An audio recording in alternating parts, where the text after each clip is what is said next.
श्रीमते रामानुजाय नमः। श्रीशैलेशदयापात्रं धीमवत्यादिगुणाणवं यतीन्द्रपवनं वन्दे रम्येजमातरं मुनिं। रम्येजमातृयोगीन्द्रपादरेखामयं सदा तदायतात्मसत्तादिं रामानुजमुनिं भजे। लक्ष्मीनाथसमारम्भं नाथयामुनमध्यमाम् अस्मदाचार्यपर्यन्तां वन्दे गुरुपरम्पराम्। श्रीमच्छठारियतिराजकृपावलम्बं सौम्योपयन्त्रि गगनाद्रिमुनीन्द्रभक्तं वेदान्तयुग्मविशदीकरणप्रवीणं रामानुजं यतिवरं गुरुमाश्रयामः।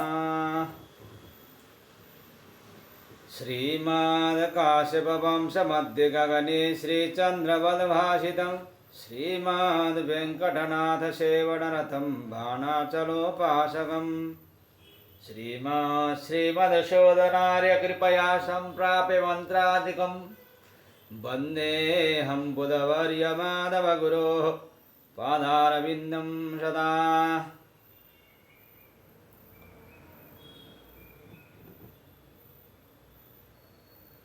108 उपनिषद मध्ये नारद परिव्राजकोपनिषद में षष्ठोपदेश तक सत्संग किया था। आज हम लोग सप्तमोपदेश में प्रवेश करेंगे। जय श्रीमन नारायण। सप्तमोपदेशः अथ एते नियमः कथमिति पृष्टो नारदं पितामहः पुरस्कृत्य विरक्तः सन्यो वर्षासु ध्रुवशिलोष्टौ मास्ये काकी चरन्नैकत्र निवसेद् भिक्षुर्भयात् सारङ्गवदेकत्र न तिष्ठेत् स्वगमनानिरोधग्रहणं न कुर्यादस्ताभ्यं नद्योतरणं न कुर्यान् वृक्षारोहणमपि न देवोत्सवदर्शनं कुर्यान्नैकत्रासि न बाह्यदेवार्चनं कुर्यादशोऽव्यतिरिक्तं सर्वं त्यक्त्वा मधुकरवृत्त्याहारमहारन् कृशो भूत्वा मेदो वृद्धिमा कुर्वन्नाज्यं रुधिरमिव त्यजेदेकवदात्रान्नम् पललमिव गन्धलेपनम शुद्धिलेपनमिव क्षारमन्त्याजमिव वस्त्रमुच्छिष्टपात्रमिवाभ्यङ्गं स्त्रीसङ्गमिव मित्राह्लादकं मूत्रमिव स्पृहं गोमांसमिव ज्ञातचरप्रदेशं चाण्डालवाटिकामिव स्त्रियमहीमिव सुवर्णं कालकूटमिव सभास्थलं श्मशानस्थलमिव राजधानीं कुम्भीपाकमिव शवपिण्डवदेकन्नान्नं न देहान्तरदर्शनं प्रपञ्चवृत्तिं परित्यज्य स्वदेशमृत्सृज्य ज्ञातचरप्रदेशं विहाय विस्मृतपदार्थं पुनः प्राप्तहर्ष इव स्वमानन्दमनुस्मरन् स्वशरीराभिमानदेशविस्मरणं मत्वा स्वशरीरं शवमिव हेयमुपगम्य कारागृह विनिर्मुक्तो चोरवत्पुत्रा बन्धो भव स्थलं विहाय दूरतो वसेत् अयत्नेन प्राप्तमहरन् ब्रह्म प्रणवध्यानानुसन्धानपरो भूत्वा सर्वकर्म विनिर्मुक्तः कामक्रोधलोभमोह मदमात्सर्याधिकं दग्ध्वा त्रिगुणातीतः षडोर्मिरहितः षड्भावविकारशून्यः सत्यवाक् शुचिरद्रोही ग्रामैकरात्रं पत्तने पंचरात्रं क्षेत्रे पंचरात्रं तीर्थे पंचरात्रमनिकेतः स्थिरमतिः नानिरेतवादी गिरिकन्दरेषु वसेदेक एव द्वौ वाचरेत् ग्रामं त्रिभिर्नगरं चतुर्भिर्ग्राममित्येकाश्चेचरेत् भिक्षुश्चतुर्दशक अरणानं न तत्रावकाशं दद्यादविच्छिन्नज्ञानाद् वैराग्यसम्पत्तिमनुभूय मत्तो न कश्चिन्नान्यो व्यतिरिक्त इत्यात्मन्यालोच्य सर्वतः स्वरूपमेव पञ्चाञ्जीवन्मुक्तिमवाप्य प्रारब्धप्रतिभासनाशापर्यन्तं चतुर्विधं स्वरूपं ज्ञात्वा देहपतनपर्यन्तं स्वरूपानुसंधानेन वसेत्। इसके बाद सन्यासी के नियम कौन कौन से हैं, इस प्रकार नारद के पूछने पर पितामह ने उस प्रश्न को सामने रखकर कहा, वह विरक्त सन्यासी वर्षा के दिनों में एक स्थान पर रहकर शेष के 8 मास घूमता हुआ अकेला ही रहता है। डरे हुए हिरण की तरह वह एक जगह पर नहीं रहता, अपने अन्यत्र गमन में वह रुकावट नहीं करता, अर्थात किसी के आग्रह या विरोध करने पर भी वह नहीं रुकता। वह तैर कर नदी पार नहीं करता, वृक्ष पर कभी नहीं चढ़ता, वह देवोत्सव का दर्शन भी नहीं करता, वह कभी एक घर का नहीं खाता है, आत्मा के अतिरिक्त वह बाहर के देव को नहीं पूजता है, अपने को छोड़कर सबका त्याग करके माधुकरी वृत्ति से भिक्षा लाकर दुबला पतला होकर चर्बी की वृद्धि न करता हुआ घी को लहू का सा मानकर छोड़ देता है।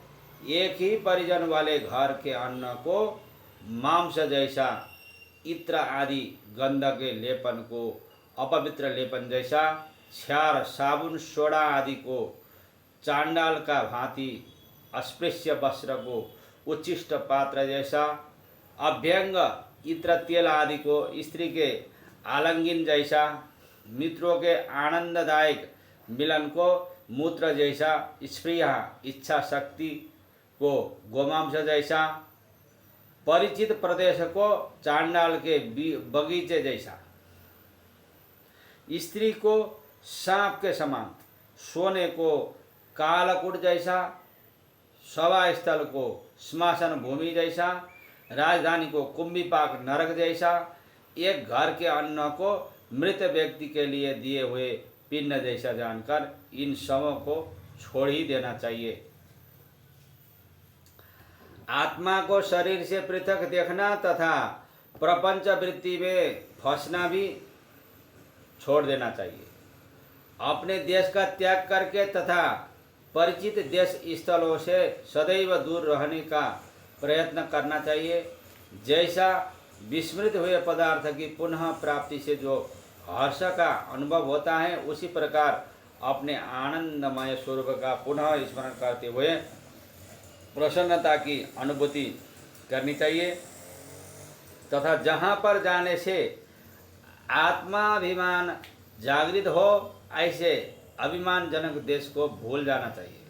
अपने शरीर को सबके समान त्याज्य समझकर उससे उसमें उसी प्रकार आसक्त नहीं होना चाहिए जिस प्रकार किसी जेल से मुक्त हुआ कैदी लज्जावश अपने देश का त्याग कर अन्यत्र कहीं दूर जा बसता है। उसी प्रकार परिव्राजक को जहाँ उसके आप्तजन या बंधु वर्ग रहते हैं उसे त्याग कर सर्वदा के लिए कहीं दूर जाकर रहना चाहिए। अनायास प्राप्त आहार को ग्रहण कर वह प्रणव के ध्यान का अनुसंधान परायण रहता है तथा सर्व कर्मों से छुटकारा पाकर काम क्रोध लोभ मोह मद मात्सर्य आदि को जलाकर त्रिगुणातीत षड रिपु रहित षड भाव विकार रहित सत्यभाषी पवित्र अद्रोही रहकर वह योगी गांव में 1 रात, नगर में 5 रात, किसी धार्मिक स्थल में 5 रात और तीर्थ में 5 रात से ज़्यादा नहीं ठहरता। वह कहीं भी अपना घर नहीं बनाता। अपनी बुद्धि को वह परमात्मा में स्थिर करता रहता है। वह कभी झूठ नहीं बोलता। पर्वत की गुफाओं में ही अपना वास बनाता है। हमेशा अकेला ही रहता है। परिव्राजक वर्षा के चातुर्मास्य में ही अपने साथ दूसरा व्यक्ति रख सकता है। जब 3 व्यक्ति एक साथ होते हैं तब तो ग्राम जैसा ही हो जाता है और 4 व्यक्ति एक स्थल पर रहने से तो नगर जैसा ही हो जाता है। इसीलिए उसे अकेला ही रहना चाहिए। 14 करोड़ों इंद्रियों को उनके विषयों के ध्यान के लिए अवकाश नहीं देना चाहिए। इसीलिए वह ज्ञान वैराग्य की अविच्छिन्न संपत्ति का अनुभव करते हुए मुझसे अलग कुछ है ही नहीं ऐसा अपनी आत्मा में अनुभव कर चारों ओर अपने ही स्वरूप को देखता हुआ जीवन मुक्त को प्राप्त करके प्रारब्ध कर्मों के प्रतिभास के नाश होने तक अपनी चारों अवस्था वाले स्वरूप को जानकर देह के नाश होने तक स्वरूपानुसंधान करता रहना चाहिए।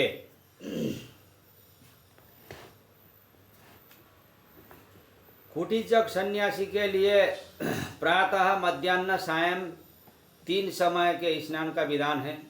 बहुदक के लिए 2 बार, हंसा के लिए 1 बार, परमहंस के लिए मानस स्नान और तुरीयातीत के लिए भस्म स्नान तथा अवधूत के लिए वायु स्नान है। कुटीचक के लिए ऊर्ध्वपुंड धारण करने का, बहुदक के लिए त्रिपुंड, हंसा के लिए ऊर्ध्वपुंड और त्रिपुंड दोनों, परमहंस के लिए केवल भस्म, तुरीयातीत के लिए तिलक और पुंड धारण करने का विधान और अवधूत के लिए कुछ भी धारण न करने का विधान है। त्रिपुंड और ऊर्ध्वपुंड मतलब 2 प्रकार के अद्वैत यति और विशिष्टाद्वैत, द्वैत, द्वैताद्वैत, शुद्धाद्वैत आदि यति होते हैं। तो इनके लिए अलग अलग तथा तुरीयातीत और अवधूत के लिए किसी भी चिन्ह को धारण करने का विधान नहीं है। कुटीचक को 2 मास में 1 बार छोर कर्म करना चाहिए। बौद्धक को 4-4 मास में करना चाहिए। हंस और परमहंस के लिए छोर कर्म विहित नहीं है। फिर भी यदि वह चाहे तो 6 मास में 1 बार करा सकता है। तुरीयातीत और अवधूत के लिए तो छोर कर्म है ही नहीं। कुटीचक के लिए एक ही जगह से भिक्षा लेने का विधान है। बौद्धक के लिए हाथ के पात्र से भिक्षा लेने का विधान है। तुरीयातीत के लिए यदृश्य प्राप्त गोमुख वृत्ति से अर्थात अन्य कोई उसके मुँह में जो कुछ दे जाए उसी से निर्वाह करने का विधान है। और अवधूत के लिए अजगर वृत्ति से ईश्वर इच्छा से निर्वाह करने का विधान है। कुटीचक अपने पास 2 वस्त्र रख सकता है। बौद्धक 1 वस्त्र, हंस 1 वस्त्र का टुकड़ा ही रख सकता है। और परमहंस की तो दिशाएं ही वस्त्र होती हैं या फिर वह एक कौपिन रख सकता है। तुरीयातीत और अवधूत तो जन्म से नग्न ही रहते हैं। हंस और परमहंस अपने पास मृग चर्म रखते हैं, दूसरे यह नहीं रख सकते। कुटिचक और बौद्धक देव पूजा करते हैं। हंस और परमहंस मानसी पूजा करते हैं। तुरीयातीत तथा अवधूत को सोहम की भावना करनी चाहिए।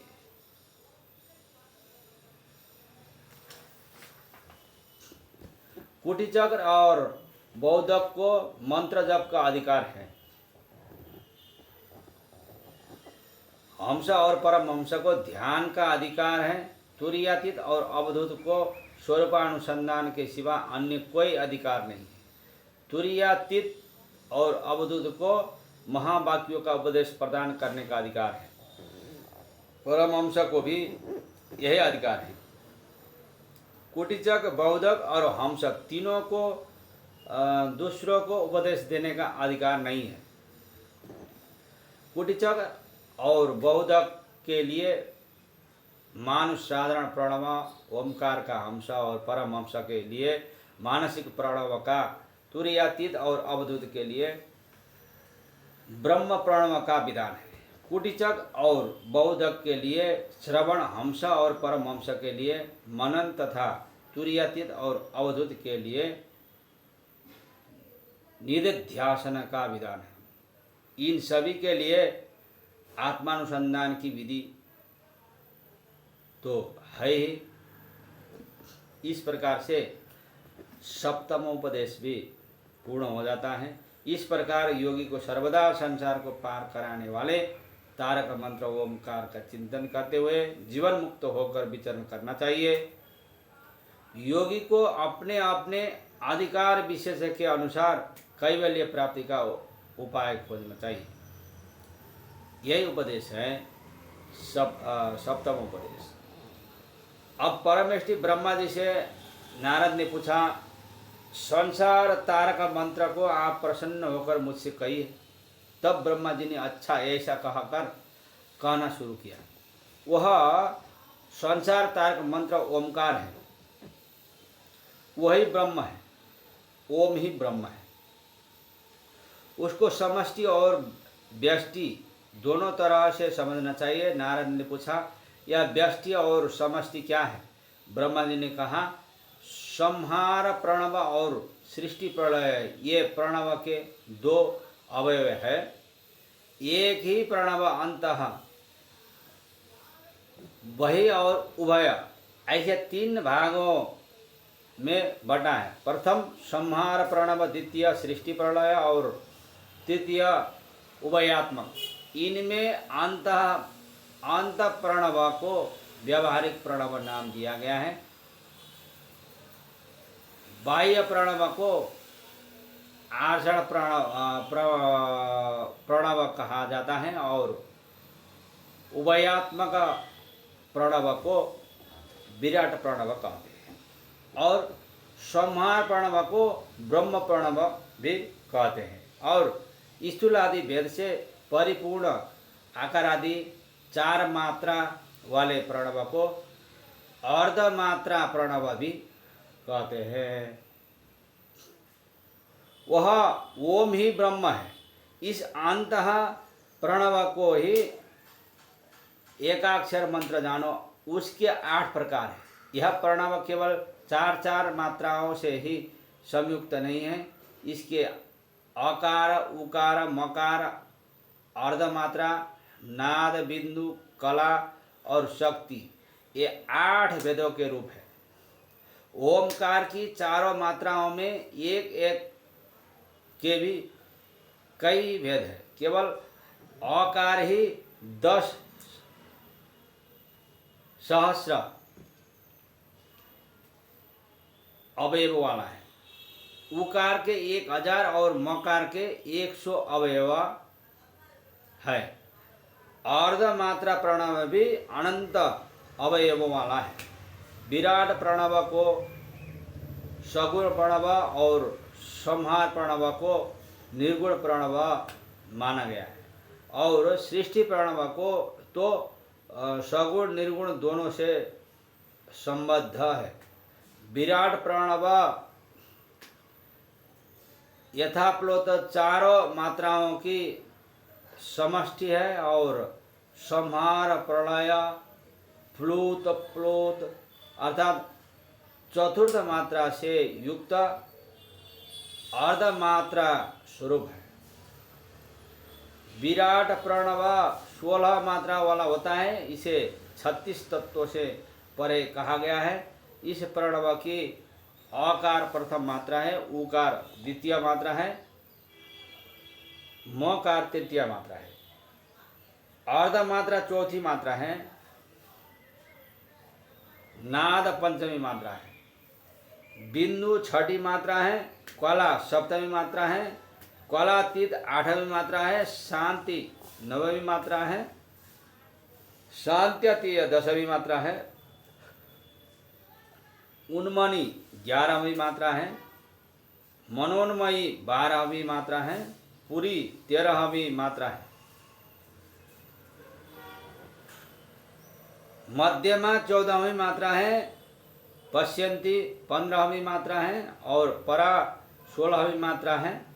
इस तरह 16 मात्रा वाला यह ब्रह्म प्रणव वो अनुज्ञात अनुज्ञा और अविकल्प रूप चतुर्विध तुरीय से अभिन्न होने के कारण फिर 64 कलाओं वाला हो जाता है।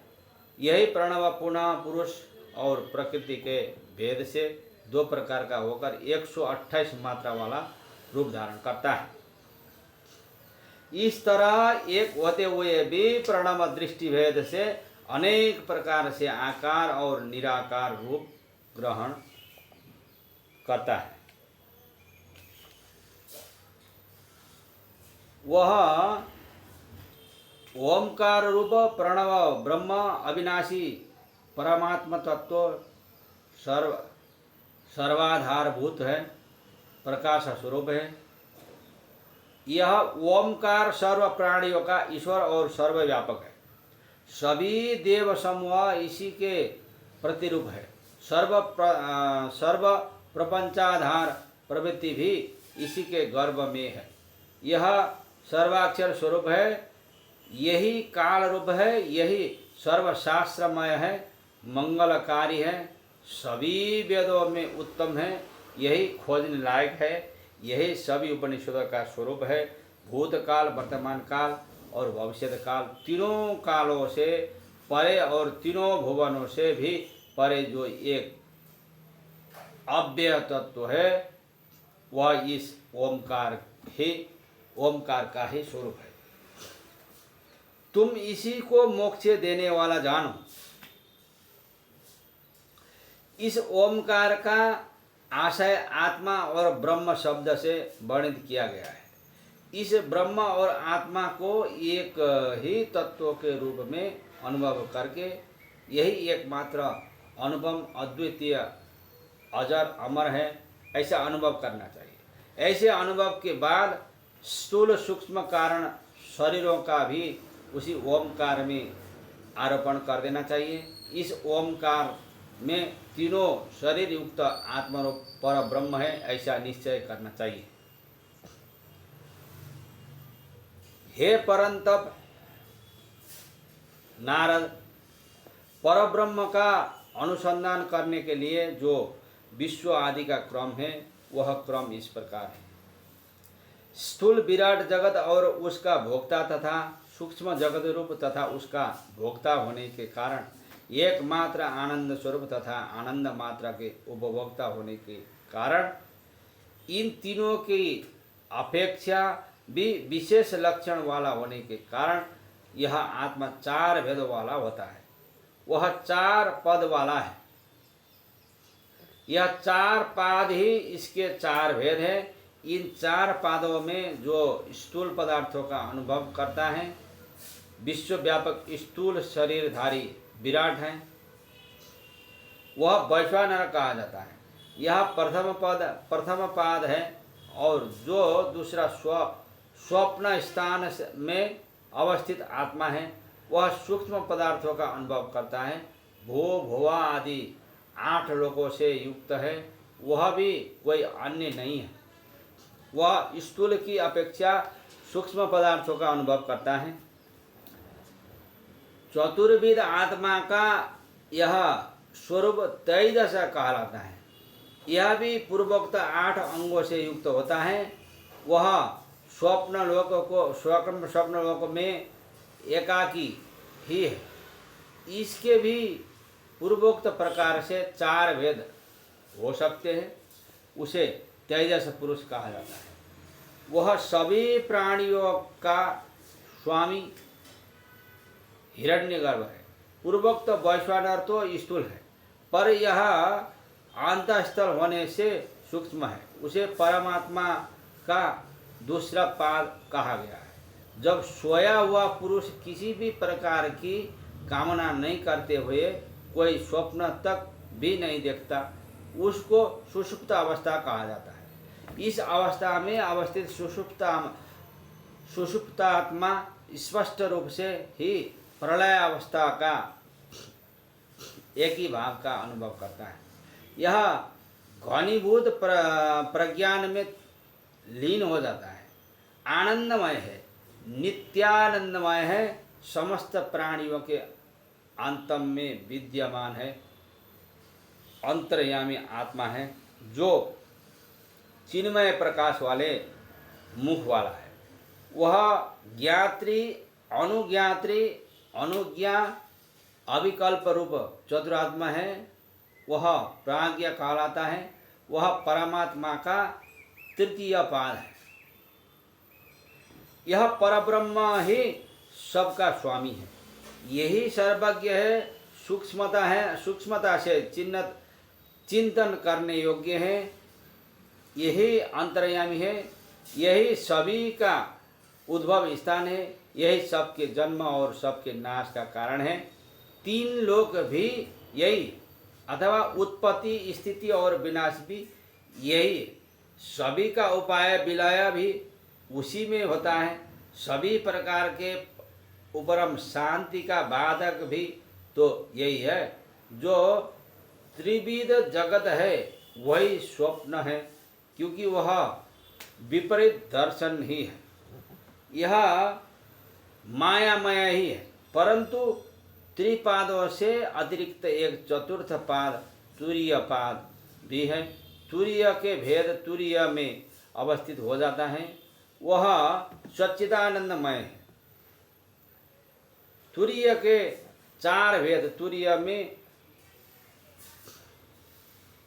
अवस्थित हो जाने के कारण सभी तुरीय ही कहे जाते हैं।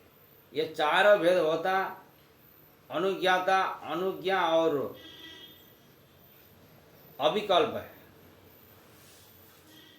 तुरीय को इन 4 भेदों में भी होता अनुज्ञाता और अनुज्ञा विकल्प के साधन रूप है। अतः इन विकल्पों को भी पहले की ही तरह सुषुप्त मनोमय स्वप्नवत मायामय ही जानना चाहिए। और इन भेदों से परे निर्विकल्प रूप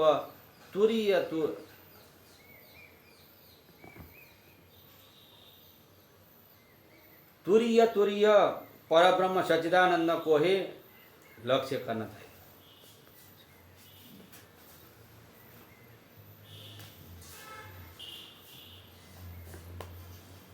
बाद में ब्रह्मा बोले कि श्रुति का यह स्पष्ट आदेश है कि जो सदैव न तो स्थूल का ज्ञात है, न सूक्ष्मज्ञ है, न ही दोनों का ज्ञाता है, न सर्वाधिक ज्ञाता है, न केवल ज्ञाता है, न अंत प्रज्ञा है, न बहिप्रज्ञा है।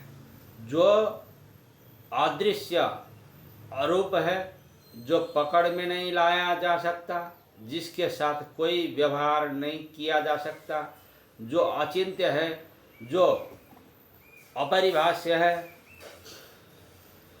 एकात्म सत्ता ही जिसकी प्रतीत का सार है, जिसमें माया का अभाव है।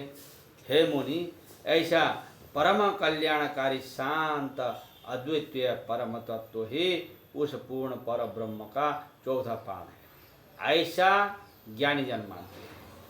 यह ब्रह्म प्रणव ही जानने समझने योग्य है, अन्य नहीं। सर्व प्रकार का सूर्य के समान यह मुमुक्षुओं का आधार है। स्वयं प्रकाश पर ब्रह्म आकार रूप है और सर्वदा वह विराजित ही रहता है, क्योंकि वह परब्रह्म है। यही उपनिषद उपदेश है। परब्रह्म ही ओम है। यहीं पर अष्टम उपदेश भी पूर्ण हो जाता है। आज के लिए इतना ही। फिर कल हम लोग नवम उपदेश पूरा करके ये नारद परिव्राजक उपनिषद पूर्ण करते हैं। आज के लिए इतना ही। जय श्रीमन नारायण। अस्मद्गुरु जय जय, परम गुरु जय जय, श्री सर्वगुरु रामानुज जय जय, रामानुज जय जय, यतिपति जय जय, श्री धरणीधर फणिपति जय जय, षठरिपु जय जय, कारिसेनु जय जय, श्री विश्वसेन मुनि सेनापति जय जय। जय श्रीमन नारायण।